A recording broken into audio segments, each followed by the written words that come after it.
What's happening, everybody? Justin, Bridgewater's Finest on YouTube, Blockbuster_guy on Twitter, and welcome to Wildcard weekend of my weekly NFL pick show for the 2016-2017 NFL season.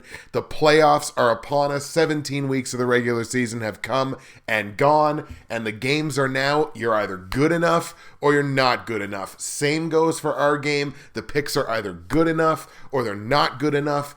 It is playoff time. It is the best time of year to be a football fan. Let's do this. Boy, did we ever end the regular season on a high note, folks. Week 17, 14-2 straight up. Arguably one of my best straight up weeks that I have ever had. 14-2 straight up. The playoffs played out pretty well exactly the way that I thought they would, except, of course, for the Washington Redskins because they're garbage. 14-2 straight up. That had me ending the season straight up 163, 91-2. That is one of my best regular seasons since I've started doing this, and I'm really excited about it. Against the spread, we were only mediocre. We only went 8-8. That has me ending the season 134, 116-6, which I believe is down 4 from last season. I think I was 138 correct picks against the spread last season, so it wasn't a down season, but it was right around where we did last year. Where we really came up is the over-under. I was 9-7 in week 17 over-under. That had me 135, 118-3. Last season, I believe I had 125 correct picks, so I came up big time in the over-under, almost a correct pick every week above what I did last season, and that makes me really happy that the over-under really came up like that. Platinum, gold, silver, and bronze, we also ended the season on a strong note. The bronze pick, I told you to take Atlanta over New Orleans. Atlanta wins that game 38-32. It wasn't against the spread loss because I told you to go Atlanta minus 6.5. They only won the game by 6, so technically, unfortunately, that's a loss. But I did get the over-under. Actually, the only over-under in the platinum, gold, silver, and bronze I actually got this week was in Atlanta, New Orleans. Told you to go over 56. They hit 70 points, so that was an over-under win there. Silver pick, as I mentioned, was a straight-up loss because the Washington Redskins played like they had nothing to play for when they had everything to play for. They lost that game 19-10 to the New York Giants on a ridiculous end-of-the-game lateral fumble recovery touchdown by the Giants. So they lose that game 19-10. It wasn't against the spread win because I told you to go Giants plus 8 because there's no way the Giants should have been 8-point underdogs in this game, even with Washington having everything to play for. So we won that against the spread, Giants plus 8. It was an over-under loss. I told you to go over 44 points. They only get to 29. Gold pick, told you to take Kansas City over San Diego. That was should have been a layup. It wasn't quite a layup. They had to fight for it, but they ended up winning the game comfortably 37-27. It was an against the spread win, as I told you to go KC minus 5.5 in that game, but an over-under loss. I told you to stay under 44.5, and they get to, 64? So that didn't quite work out. Platinum pick was a straight-up win. Told you to take Green Bay. I knew they were going to beat Detroit and win the division. They did that by a touchdown, 31-24. Against the spread, it was a win. I told you to go Green Bay minus 3.5 in that game. Over-under, I lost it on the last second.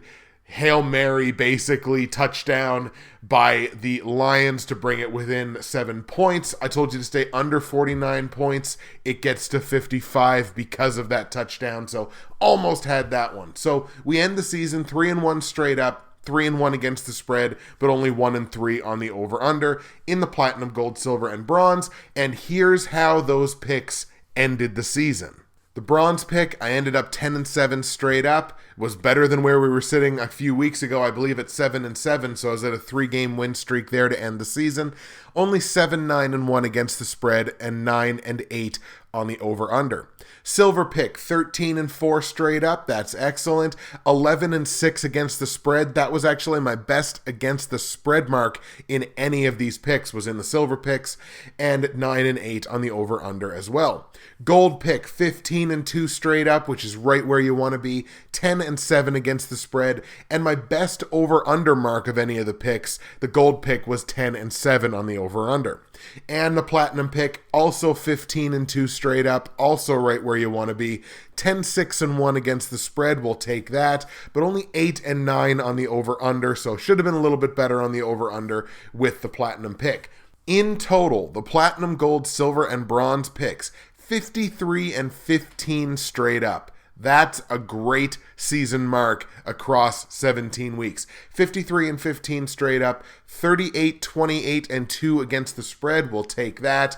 Only 36 and 32 over under, but that is on the happy side of par. So we'll definitely take that on the over under. That's how the platinum, gold, silver, and bronze picks wound up on the season. Let's take a look now at the Bridgewater's Finest Pick'em pools for Season 5 of the show, starting in the straight-up pool for Week 17. It looks like In a Minute Man has left us. So, with In a Minute Man dropping out, I have moved back into first place. I'm still in first place, which technically, I guess, makes me the quote-unquote regular season champion of the straight-up pool. 1,444 confidence points. That is in first place. I lead second place, however, by only 4 points. And that's Gileas Thunderhead. It's just like when you kill a Sith or a Jedi in the Star Wars universe, there's always someone else to replace them. So, I only lead Gileas Thunderhead by 4 points. This league is far from over. In Week 17, I did bring in 119 out of 136 possible confidence points with my 14 and 2 straight up record. That is a clip of 88%, and we always love to see that. Shout out to our Week 17 winner, Eagleman123, and I think that might be the first time I'm calling that name this season. Eagleman123 went 13 and 3 on their picks in Week 17, but managed the confidence points just a little bit better than I did in my 2 losses. They got 124 out of 136 possible confidence points. That's a clip of 91%, good enough to win the final week of the regular season, so shout out to Eagleman123 for winning Week 17. In the Against the Spread pool, I'm sitting all alone in second place right now with 132 correct Against the Spread picks based on Yahoo's lines. That has me in second place. I trail first place by 3 full picks, which is a larger margin than it sounds. I only lead third place by 2, so it is still relatively close here heading into the playoffs. In Week 17, I brought in 8 of the 16 picks correctly, 50% obviously. Shout out to our Week 17 winner. It's Gundy. I've called their name a few times this season. Gundy in Week 17 had 10 of the 16 games picked correctly against the spread. That is good enough to win Week 17. Congratulations to Gundy. And congratulations to Brady's back, Holly Gordon, for leading the Against the Spread pool, being the regular season champion in the Against the Spread pool with 135 correct Against the Spread picks, 3 better than me based on Yahoo's lines. So shout out to Gundy for winning Week 17 and to Holly Gordon, Brady's back, for being the regular season champion of the Against the Spread pool. A reminder to everyone that's in these pools, it continues throughout the playoffs. Don't stop your picks now. Get those picks in before Saturday. And I'll take this opportunity, as I do every single week, to remind you that if you are watching the episode, listening to the episode on YouTube, you can go down to the description of the video file. You're going to find all my results from Week 17, all my straight up Against the Spread and over-under plays for Wildcard weekend. You're going to find information on joining the Bridgewater's Finest Pick'em pools for Season 5 of the show. There is still enough time, obviously, to get in there, win a week. It's difficult to win a week come playoff time, but it can definitely be done. Get yourself shouted out on the show. You're going to find information on joining the NFL YouTube Prognosticators Facebook page, which is still humming, still going along real strong, especially now in playoff time. And you're going to find links to other high-quality NFL YouTube prognosticators who get out there and do this every single week. If you're listening to the episode on SoundCloud, search NFL YouTube Prognosticators on Facebook. You're going to be able to find the group. Get yourself joined up. It's a lot of fun. We love talking football. We love talking smack. It seems like there's at least one representative from most of the playoff teams in the group, so we love that. And get yourself in there. Join in on the fun. There's not a warm-blooded football fan on the planet that doesn't love playoff time. Let's get into the Wildcard weekend picks for the 2016 2017 NFL playoffs. Let's do it. And for all you degenerate gamblers like Gio knows, hold on to the end of the episode as I'm going to give you a special wildcard edition of a 4-pick parlay to win yourself some money this weekend. So we're going to kick things off in the AFC. Obviously, the playoff teams on bye in the AFC. Number 1 seed New England Patriots, 14-2 out of the AFC East. They have a bye this week. And the number 2 Kansas City Chiefs, who won the division in Week 17. Nobody can ever say Week 17 doesn't mean anything. 12-4 champions of the AFC West. In the AFC, number 6 seeded Miami Dolphins, 10-6 as the wildcard 2 team out of the AFC East, are going to travel to Pittsburgh, take on the 11-5 AFC North champion Pittsburgh Steelers. On the offensive side of the ball, this is a huge advantage for the Pittsburgh Steelers. In general, on offense, Pittsburgh, the number 7 overall offense in football this season, over 370 yards per game. Miami, only number 24. They barely put up 330 on average on the season. A big difference there on offense. Pittsburgh, one of the top 5 passing offenses in football this season, over 260 yards per game put up through the air. Miami, as a reflection of their game basically this season, number 26, and most of that was with their top quarterback this season. They struggled to put up yardage through the air all season, only 218.8 yards per game put up in the pass game. The one area where Miami does have a strength over Pittsburgh, surprisingly, on average, is the run game, and that's just a testament to how much Jay Ajayi really blew up this season. Miami had the number 9 rush offense in football this season at 114 yards per game. It was really the only element of their offense that was very dangerous for them, and it did lead them to 10 wins. Pittsburgh, they're no slouch. They were number 14, top half of the league, and it's 110 yards per game. So the difference there is only 4 yards, but Miami does have a slight edge on the ground. But due to their struggles in the pass game, they did struggle to put up points this season, did the Dolphins, only averaging 22.7 points per game. That was only number 17 in the league, whereas Pittsburgh tied for a top 10 spot at 24.9. All of this says on the offensive side, it's a big advantage for the hometown Steelers. Defensively speaking, the Dolphins really struggled this season as well, and it really came in an inability to stop the run. The Dolphins allowed over 380 yards per game on offense. That was the number 29 total defense in football this season. That is not going to be good enough to get it done come playoff time. So there's something there about especially the run defense that they have to figure out. Miami, the 3rd worst run defense in football this season, the worst run defense, I believe, to make the playoffs. They were number 30, 140.4, 140 yards per game allowed on the ground. That is a huge problem, especially against a guy by the name of, I don't know, Le'Veon Bell. Pittsburgh, number 12 total defense on the season, allowing just over 340 yards per game. Top 12, nothing wrong with that.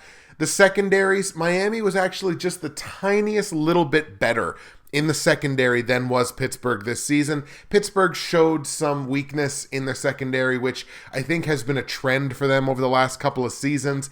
Just weaknesses where you wouldn't sort of expect them to be on certain plays. Miami allowed 242.2 yards through the air. Pittsburgh allowed 242.6. So the secondaries are basically the same. Miami's was just that little tiny bit better. Number 15 over Pittsburgh's number 16. But the run defenses are really, I think, where the difference in this game is going to be. I expect there to be a lot of running on both sides in this game. Pittsburgh was the number 13 run defense, allowed 100 yards even per game on the ground this season. Miami, we just talked about them, number 30 overall in the NFL in terms of run defense. But for the Steelers, despite not being top 10 in any of those yardage categories, they were top 10 in terms of scoring defense, in terms of points allowed. They only allowed 20.4 points per game. That was number 10. So their defense, slightly more bend but don't break. than was Miami's. Miami allowing 23.8 points per game. That's number 18 in the league. And I guess when you're giving up the third most yards on the ground, number 18, probably not too bad. But I think, and I've talked about it all season, situationally speaking, this is probably the worst possible matchup for Miami in the wildcard round. I think, aside from New England, Miami would rather play any other AFC playoff team that includes Kansas City than play Pittsburgh.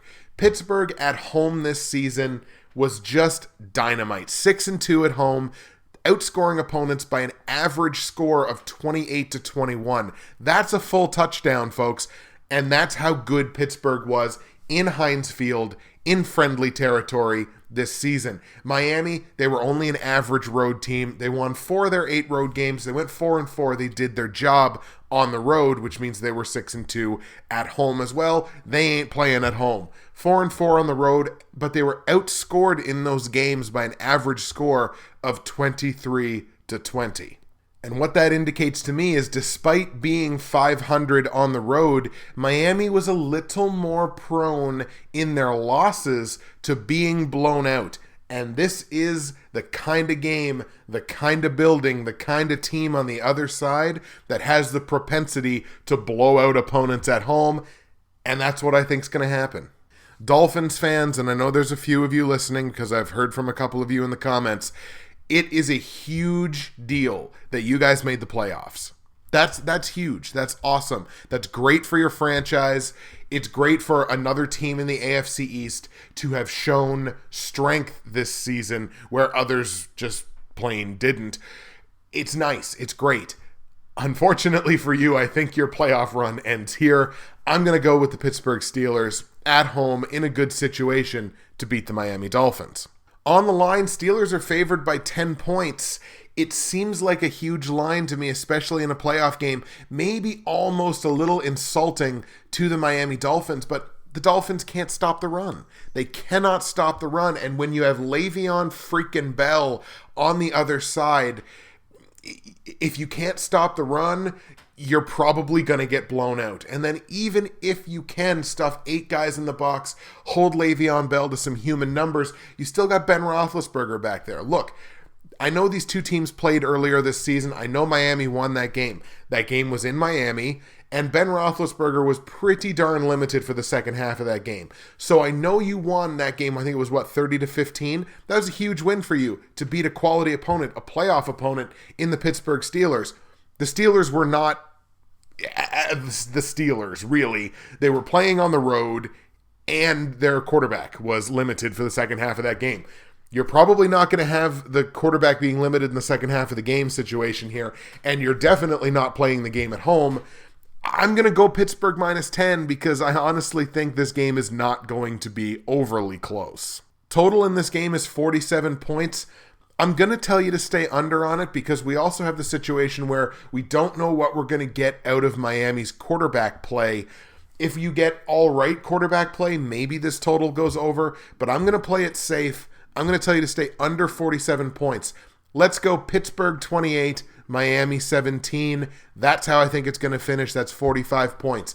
I like Pittsburgh to win straight up. I like the Steelers -10 on the line. I like under 47 points in Pittsburgh, Miami.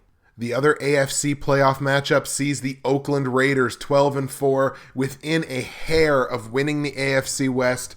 They lose it in the last week of the regular season. They lose their starting quarterback, Derek Carr, a week beforehand. It's a bad situation right now for the Oakland Raiders. They did finish the season 12-4 as the wildcard number 1 team out of the AFC West. They are going to travel to Houston, 9-7 champions of a weak AFC South. This is the game to, if you're going to skip a game this week, you might want to skip this one. You talk about these offensive numbers for the Oakland Raiders, you have to, of course, keep in mind 16 weeks of these, or 15 and a half weeks, or whatever, is with Derek Carr. So they ain't got Derek Carr back there. So take these numbers with a grain of salt, especially in the pass game. On offense, it's a definite edge to the Oakland Raiders in general in terms of results on the season on offense. Oakland averaged 373.3 yards per game. That's number 6 in the NFL. And surprisingly, it wasn't all coming from the pass game. This is a team that knows how to run the football.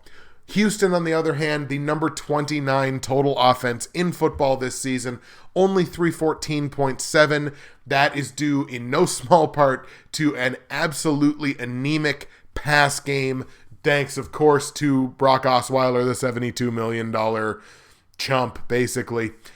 Number 29 total offense, number 29 passing offense in football were the Houston Texans this season. Oakland, for as good as Derek Carr has played most of the season, only the number 13 pass offense in football, 253.2 yards per game through the air. But it's really in the run game where surprisingly both of these teams really found their edge this season. This is a battle of 2 top 10 rush offenses on the season. Houston, number 8 with 116.2 in terms of their yardage per game. Oakland, number 6, 120.1. What a season for Latavius Murray and those running backs in Oakland. The three-headed monster attack basically has worked out for them this season. But in terms of scoring offense, these two teams are not even comparable. Houston tied for the number 28 scoring offense on the season, only averaging 17.4 points scored per game. Oakland, on the other hand, top 10. They were number 7, scoring exactly 26 points per game. Once again, of course, you have to take into account most of that was with Derek Carr. On the defensive side of the ball, I've been saying all season the Oakland Raiders are not a Super Bowl contending defense. The Houston Texans are a Super Bowl contending defense. No question about it. Houston, the number 1 overall defense in football this season, and that's without J.J. Watt for most of the season. That is damn impressive. Houston only allowed 301.3 yards per game. That's pretty darn spectacular, number 1 total. Houston, on the other side, 375.1. These two defenses are not comparable, really in any way, aside from Khalil Mack, really the one true playmaker on the Oakland defensive side. Houston boasted the number 2 secondary in football this season, only behind, I believe it was Denver, 201.6 yards allowed per game through the air. Oakland, by comparison, number 24, 257.5.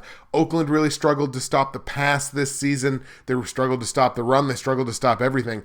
But I don't really think the pass game is going to play a huge role in this game, to be perfectly honest. I believe the $72 million man is starting for Houston, and Oakland, I believe, is going with Cook, their rookie, over McGloin, who may still not be capable of playing. We don't really know, or I don't really know anyways, the extent of that shoulder injury. So it's going to be Cook versus Osweiler. Osweiler obviously has the experience edge in the quarterback matchup. I don't necessarily know that he's the better quarterback. I liked a lot of the tools that I saw out of Cook in his limited action in Week 17. Now, yes, he had that fumble. I believe he threw an interception, but he did show some tools. And with that extra week with the offense, I think he'll only be better.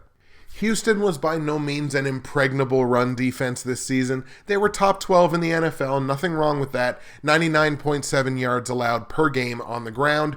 Oakland giving up over $117. They were number 23 overall in the league, and that's going to be a problem in a game that I think is going to be very, very, very run heavy. I think Houston's going to be able to find more in the run game than will Oakland. In terms of scoring defense, despite having the number 1 total defense in football, Houston was only number 11 in terms of points allowed, 20.5 points allowed per game. Oakland, by comparison, only number 20 in that same category, 24.1 points allowed per game. Everyone knows how good Oakland was on the road this season. That record really good at 6-2. However, what's important to note is the scores in those games. Despite being 6-2 on the road, Oakland only outscored their opponents on average by a single point. It was 23-22. So they were 6-2. Absolutely not going to take that away from them. They knew how to win on the road. Or, I suppose I should say, Derek Carr knew how to win on the road. Derek Carr ain't in there, and the rest of the team wasn't particularly holding up their end of the bargain in a lot of those wins. You can tell that by the average score, 23-22. Houston, on the other hand, an incredibly good home team this season. 7 of their 9 victories came in Houston. They were 7-1, outscoring opponents by an average of a field goal, 20-17. This is hands down the hardest game of the week to pick. It could really go either way. I think Houston is in a better position based on the game being at home, and really there not being a ton of difference in the quarterback play between starter and second string. So really, whether it's Brock Osweiler or whether it's Tom Savage, it's really not that much of a difference for the Houston Texans because neither quarterback has particularly put up great numbers. So based on that, I have to take Houston because the drop-off from Derek Carr to any other quarterback that the Oakland Raiders has is a significant drop-off, and I think Oakland's still trying to find their legs there. Maybe if this was week 14 and you had a couple of weeks before heading into the playoffs, Oakland probably wins this game. They're not going to have that luxury, and I don't think they're going to win the football game. I'm going to go with the hometown Houston Texans. But as a reflection of how confident I am in that pick, I'm going to go Oakland plus 3.5 on the spread, simply because it's more than a field goal. I think this is going to be, by and large, a field goal type of game. So to take one team, Houston, by over a field goal, I'm not going to do that. I'm going to hedge my bets on the spread and go Oakland plus 3.5. Even if you like Houston to win the game, I think the game's going to end up close. How close? Well, the total in this one's 36.5 points. That's a very low total. It's by a large margin the lowest total we're going to look at this week. I actually think it is going to go over. It's not going to sail over by any means, but I think it's going to go over because I think these running backs are going to find the end zone probably once each in this game, those being Lamar Miller, if he plays, and Latavius Murray. I think they're both going to find the end zone, so I think even with other field goals, I think the total's going to go over. Let's go 21-20 for Houston. That's 41 points, so it's over your 36.5. I like Houston straight up. I like Oakland plus 3.5 against the spread in a game that goes over 36.5 points between Houston and Oakland. All right, folks, let's move to the NFC now. Of course, your buys in the NFC this week. Dallas as the number 1 seed, 13-3, champions of the NFC East, home field advantage throughout the NFC playoffs. The Atlanta Falcons, the number 2 seed, they also have a bye this week, 11-5, champions of the NFC South, outlasting the Tampa Bay Bucks. So we're going to start with the number 6 seed, the Detroit Lions, who heading into their game in Week 17 didn't know whether or not they were going to be in the playoff picture. With the way that it played out with the Washington Redskins, that game in Week 17 became a matchup of 2 playoff teams in Green Bay and Detroit. Detroit losing that game against Green Bay in their home field, that means they have to go to Seattle. Woof. Detroit, 9-7, the Wildcard number 2 team out of the NFC North, traveling to Seattle to take on the 10-5-1 NFC West champion Seattle Seahawks in Seattle. The offensive edge, got to give it to the Seattle Seahawks. Number 12 overall on the season in terms of total offense, just over 357 yards per game for the Seahawks. For Detroit, they did somewhat struggle on offense this season, only the number 21 total offense, 338.8 yards per game. In terms of the passing offenses, however, these two teams, incredibly similar. 257.8 for Seattle, 256.9 for Detroit. They were the number 10 and 11 passing offenses in football this season. Kudos to Russell Wilson and Matt Stafford. In terms of the run game, neither one of these two teams had a particularly good run game this season, so I would expect there's going to be a lot of passing in this football game. Seattle, number 25 overall, they only put up 99.4 yards in total per game on the ground.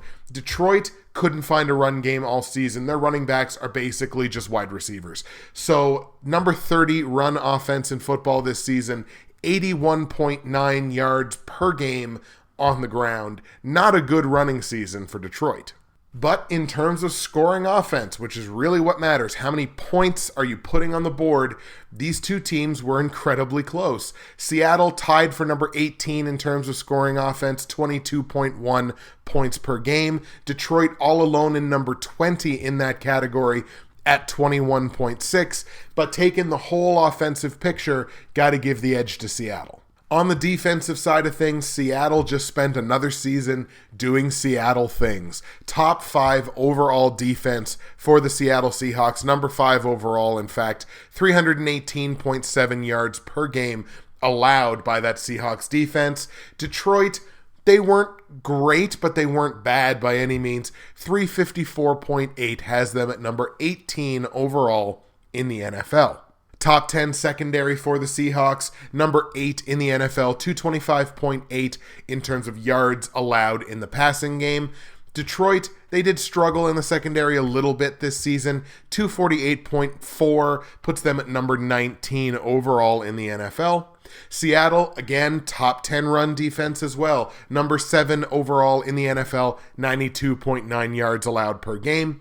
Detroit, again, they weren't terrible, but they weren't great. They allowed a $106 on the ground overall this season, 106.3 in fact, and that's number 18 overall in the league. However, Seattle and Detroit were both opportunistic defenses, a little bit of bend but don't break in there. Seattle, the number 3 scoring defense in football this season, only allowing 18.3 points per game. Detroit, despite number 18, and number 19 rankings like we just talked about, they were number 13 in terms of points allowed, only allowing 22.4. So definitely some bend but don't break going on in Detroit. But I think more so than any other game this week, the situation just does not play in one team's favor at all. This is very heavily in favor of the Seattle Seahawks. The Seahawks, we've talked about it for seasons now, what an advantage it is for them to play at home. Seattle was 7-1 at home. 7-1, and they outscored opponents by 11 points, 28-17. What a huge advantage that is to play in Seattle. And whether you like to admit it or not, that's in teams' heads. It is. It's in their heads to have to go into Seattle to play a football game in Seattle. It's in their noggins. And Detroit, honestly, Detroit was not a good road team this year. They were 3-5. They were sub 500. The only road team this week that was below 500 on the road. 3-5, outscored by an average of 24-21 in those games on the season. What does that mean? It means the Seattle Seahawks are going to win. Seattle is going to beat Detroit. Detroit's going to go in. Look, Detroit's going to put up a fight. Don't get me wrong. Detroit's going to put up a fight, but it's not going to be good enough. Seattle is going to beat Detroit this week. Against the spread, Seattle favored by 8 points at home. I'm going to tell you to take that because they're playing a team that was sub 500 and is being outscored on average on the road, and they are outscoring opponents by such a huge clip at home. I think you got to take that. So I'm going to go Seattle -8. Over under, the total in this game, 42.5 points. I like that to go over because I think there's going to be a lot of passing in this game. A lot of passing tends to equate to a lot of points, even though Seattle's defense is good. And look, Detroit's going to score their points. It's Matt Stafford. They're going to score their points. So 42.5, I like it to go over. Let's go 27-17 in favor of the Seahawks. I like Seattle to win straight up. I like Seattle -8 on the line in a game that goes over 42.5 points between Detroit and Seattle. And the final playoff matchup of the Wildcard weekend is in the NFC, number 5 versus number 4. You got the New York Giants, 11-5, the Wildcard 1 seed out of the NFC East, traveling to Green Bay, who did run the table just like their quarterback said they would. The Green Bay Packers, 10-6, champions of the NFC North. On offense, due in no small part to that 6-game streak that the Packers went on, it is a definitive edge on offense for the Green Bay Packers. Green Bay, top 10 offense this season, 368.8 in terms of yards put up on offense per game this season. New York, only number 25 in the league at 330.7. Pass offense, Green Bay's in the top 10, 262.4 per game this season for Aaron Rodgers. That's good enough for number 7 in the NFL. The Giants, they were no slouches in this area. They were middle of the pack, 242.4 for Eli Manning. That is number 17 in the NFL, and it's 20 points lower than his opponent. Neither team had a particularly great run game this season. Green Bay obviously really struggling to figure out who their lead back is. That was a problem all season. Remember, this is a Green Bay Packers team that signed Niall Davis and cut him a couple of days later. So Green Bay had only the number 20 rush offense in football this season, but they did average a $106.3 on the ground. New York, the number 29 run offense in football this season, 88.3 yards per game.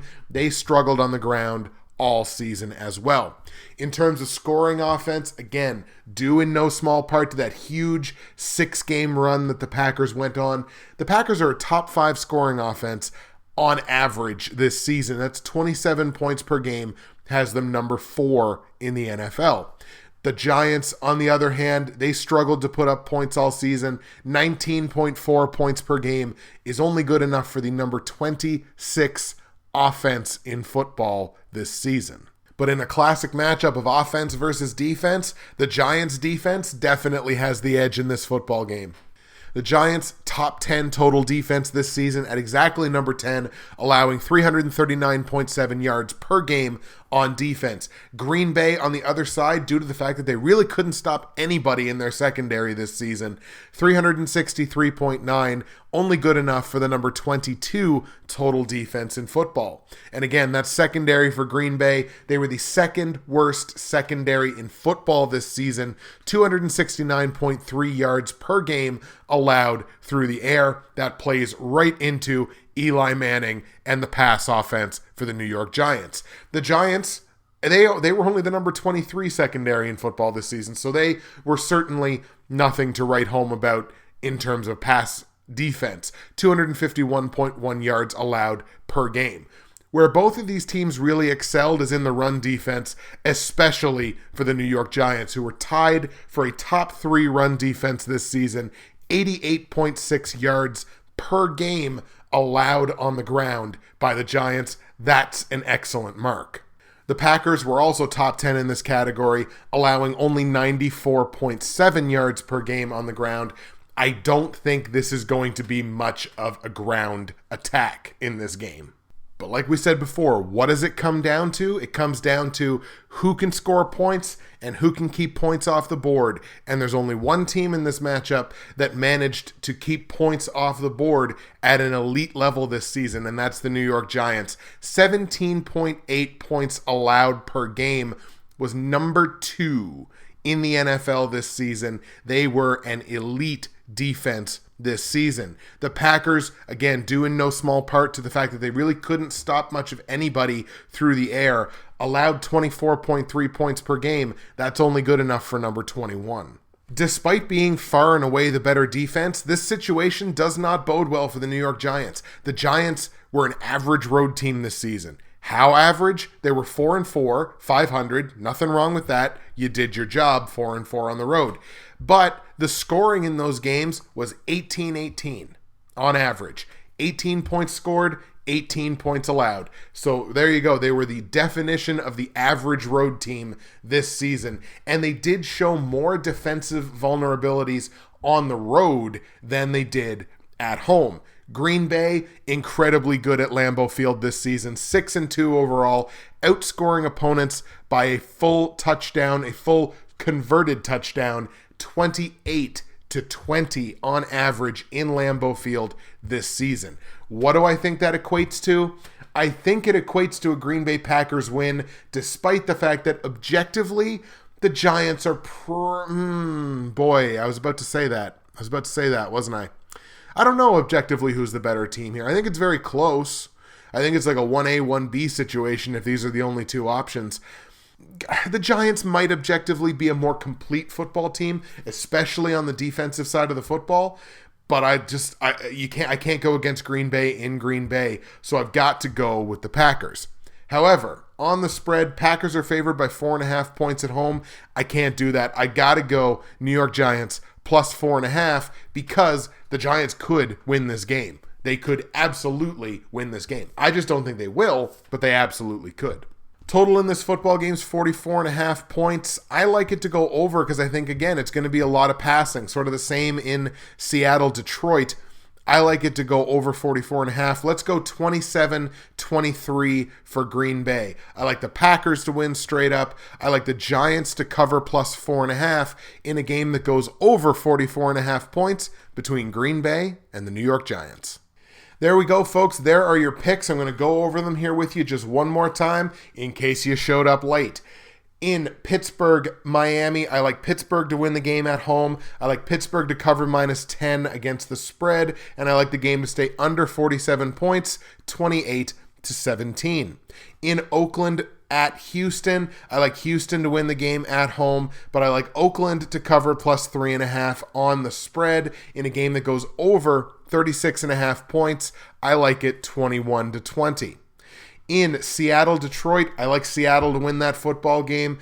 I think Seattle's going to cover the -8 points on the spread in a game that goes over 42.5 points. We're going to go 27-17 for the Seahawks.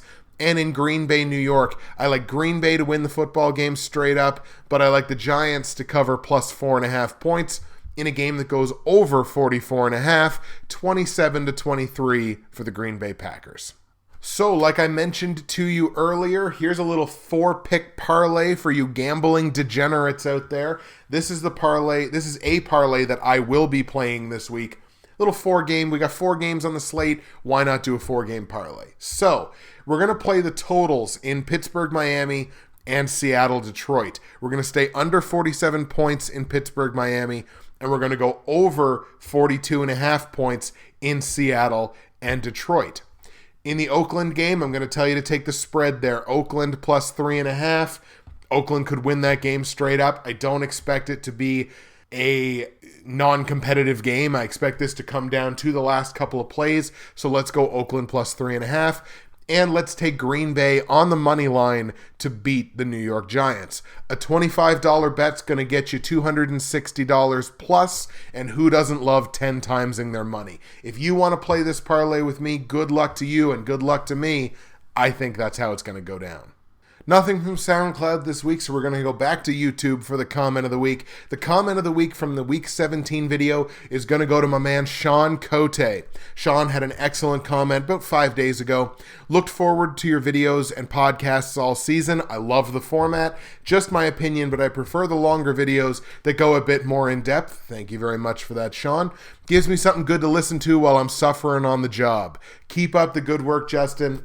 Sean, that's what I'm here for, to make your life a little bit easier. Thank you very much. And as I mentioned in my response to you, I think I'm going to be sticking with this format next year, especially given the expansion of the show. So Sean, thank you so much. Yours is the comment of the week from the Week 17 video.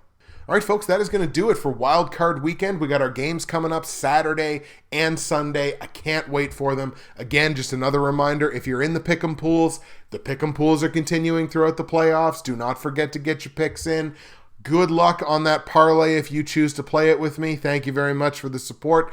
I love you guys for listening to this. Honestly, for talking for about an hour every week about the NFL and to see the show expand the way that it has this season, viewership to at least double. It's just fantastic. I got a ton of new subscribers this season. It's awesome. And none of that happens without you guys. So thank you very much for listening all season. I hope you're excited for the playoffs, as excited as I am. I got work cleared. It's going to be football all weekend, and I can't wait for it. That's it for me, Justin. Bridgewater's Finest on YouTube, Blockbuster_guy on Twitter. The Wildcard Weekend episode is in the books. I hope you enjoyed it. We will see you again next week when the division round begins.